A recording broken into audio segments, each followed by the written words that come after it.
Okay, so yesterday was NFL trade deadline, and the Cowboys, if you don't know, made a blockbuster, Bobby, and they sent a 4th-round pick to Carolina in return for a 7th and Jonathan Mingo, which has been resoundingly chastised.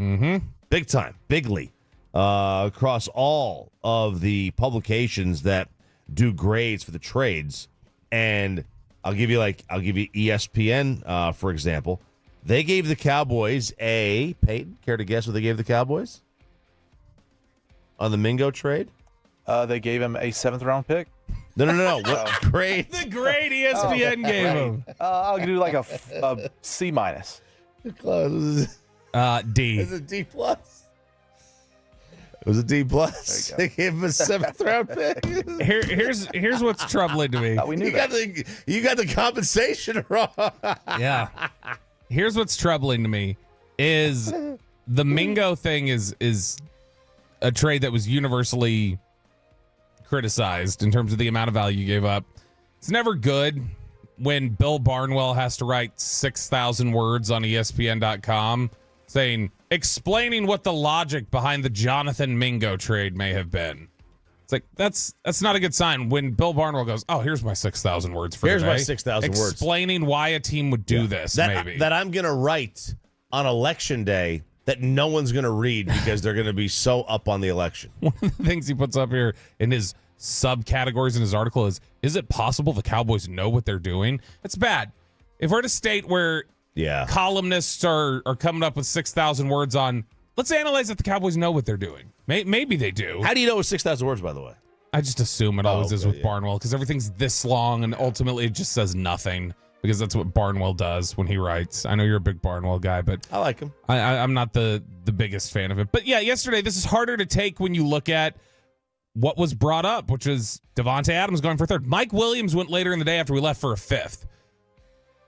The Jets trade him for a 5th-round pick. You've got in Washington, Marshawn Lattimore goes for a 3rd-round pick. The trade value is just, by the way, I think that answers our question to Diggs, Bland. Like, could you get a 1st? No, you couldn't. Now, Lattimore's hurt a lot, and Lattimore's a veteran, but Lattimore's still a legitimate. I think I saw the note yesterday. He hasn't allowed a touchdown in man coverage since 21. That was last time. Okay, so you think how close are the two players? If you had to rank the two players, who do you put better, and how close is it? With Diggs and Lattimore's better, and Lattimore's better. I think he's discernibly better. I don't know that it's like this massive gap. But obviously the age plays in. And the knee, but I mean the knee issue coming off of the injury for Diggs also plays a role in that. But I mean Deontay Johnson went from the Panthers for a pick swap. Right. DeAndre Hopkins went for a 5th-rounder. Mike Williams goes for a 5th-rounder. Davante Adams goes for a 3rd. What are we doing here? Now here's the only thing. Is it fair to do we need to stop worrying about what other people get in terms of trying to evaluate the Cowboys trade? Do we just need to evaluate it on should you have given that up relative to the quality of the player and not at all look at what did other people get after that? Because it's really easy to look at and say, well, this guy went for 5th, this guy went for 3rd. There's different reasons for different values. I think it's fair to do that. There is different reasons. And, I think we keep bringing up the Amari Cooper trade, but there was a money issue there too. Yeah. Right. So, you get it. You can't just look at giving up a pick or for a player for a pick and then saying, okay, well, that's just the compensation that you need to get for that kind of player because money does play into it and contract and age and all those things. So, yeah, I don't think it's totally unfair to do that, but I also don't think it's totally fair either. No, I can understand a thought process for the Cowboys where they say, I think they had him graded in the 2nd round when he was coming out last year. So I can understand them saying, hey, for a 2nd-round pick, a guy that we felt was a 2nd-round player, we can get him for a 4th-rounder a year later, and he's under control for the next 2.5 years. On the surface, I can see how that makes sense. Mm-hmm. Here's the problem. If I told you yesterday the Cowboys traded Mazy Smith, who was a 1st-round pick last year, right, and I told you they got a 4th-round pick in return for him, I'd be upset. Would you be upset in terms of the return for the Cowboys? Well, I'd be upset actually for both, honestly. I wouldn't. If you're telling me they get a fourth right now for what Mazy Smith has shown for a year and a half, I'm doing cartwheels. I'm thrilled. I would rather. It's only his second. Like this was his fourth year for sure.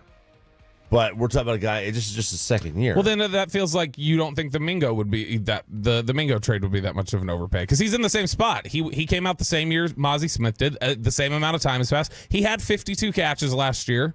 Yeah, maybe you're right. So because to me, I look at it and I say the opposite. I say Mazy Smith. I'd be thrilled if I got a 4th round pick for him right now. Absolutely, especially if I thought it was a top of the 4th round pick, like that Dallas pick is likely to be. I'd be elated with that. And so you got to think, we're talking about a guy who went 20 picks after Mazy and has universally had similar production. Like when we throw out Mazy Smith is 119 out of 119 in this stat area or on this and that, that's Jonathan Mingo. Jonathan Mingo, right. we talked about, he was 126 out of 126 in success rate for pass catchers over the last 2 years. The absolute worst in the NFL. Aaron Schatz from Football Outsiders, or formerly of Football Outsiders, had the note that Jonathan Mingo's defense adjusted the Yards above DYAR. replacement, That he had the second worst season in the history of the NFL based on their tracking. He's been awful, and there's a lot. There's not a lot there that you feel like you can lean into and say, yeah, but there's this that's positive on the back end, or they're getting this out of it. He's not very good. And so to me, I look at it and go, you just basically traded for another team's Mazy Smith and you gave up a 4th for it. Do you believe in the change of scenery stuff then on players? I think it's mattered before. Yeah, it has for sure. I'm sure Which it has. sport do you think that matters most in? Well, I think it depends on the team. But in general, do you think that's usually more applicable with baseball? It's more applicable with the NBA. Where do you think change of scenery? Because I've noticed Spencer Dinwiddie, a change of scenery changed to Dinwiddie when he got here a couple years ago. That meant he was a better player coming here from Washington. I think in basketball and baseball, it really helps some of these guys to get out of New York. I think New York, the spotlight of the Knicks or the Yankees, just because the fans are so rabid and so if you strike out 3 times in one game, you need to be benched or traded, whatever. You can't handle it. I think that weighs on guys. I think it depends. I think pitchers a lot of times when they get moved will. How many times have we seen and it happens with elite guys too. Sabathia gets traded to Milwaukee in the middle of the year, and all of a sudden he's lights out. Unhittable. Randy Johnson gets traded to Houston in the middle of the season. Nobody can touch it. Right. Like there does seem to be some juice behind the idea of now. Also, back in Randy Johnson's day, that's a little bit different too because you're switching leagues, and that's NL hitters who have not gone up against you for the last several years. Absolutely, and so there's a different effect. Advantage. Yeah, and I mean similarly, there was still interleague play by that point, but probably similarly to Sabathia, that teams were not used to seeing him as often. Yeah, I think it matters in baseball. I think it matters for receivers for sure because you go to a new situation, you got a better quarterback. Did it matter for Amari Cooper when he came here? Yeah. Do you think change of scenery mattered? Absolutely. I'd agree. I don't think it's going to matter with Jonathan Mingo. No, I mean because also Dak's hurt. Now Cooper can put the ball on in a good spot. Cooper's a better quarterback than Bryce Young. I mean, is he better than Andy Dalton? They're probably about the same. Maybe a little bit better. Dalton's not very good. Not anymore. Rush right now is. I don't know that I'd say Rush is a better player, but Rush is. That's a bad situation. Dallas is a better situation even with Dak out than Carolina's to Foster. But also, you've got scheme and all these other shit. We're talking about, did missing training camp cause a slow start for CeeDee Lamb? I mean, we're talking about a much bigger issue with Mingo coming in here and having to learn a whole brand new offense. True. You're not getting a contribution. This is an investment thing. You're not getting much out of it. It's a long-term play. It's meant to be long-term. I don't even think he's going to be long-term. I don't think he sees the end of this deal here. I think he probably gets cut at some point. You think would you have to, if you were to bet right now with $20 on it, does he make the team out of camp next year? Yes, I don't think he plays a snap for him in 2026. Because I think they will say, give him the rest of this year, give him an opportunity next year, and I think he's going to show exactly who he is, and in 2026 they're going to say, okay, let's move on. So he'll play the snap, play the year, and then they'll get rid of him after 25. I could buy that. And if I were them, I mean, I would not cut him. It's too early to cut him if you're going to give Ford. You can't cut him before next year. Yeah, but it's a long. To me, it's intended to be a long play, and I don't have a problem with that. You need cheap labor.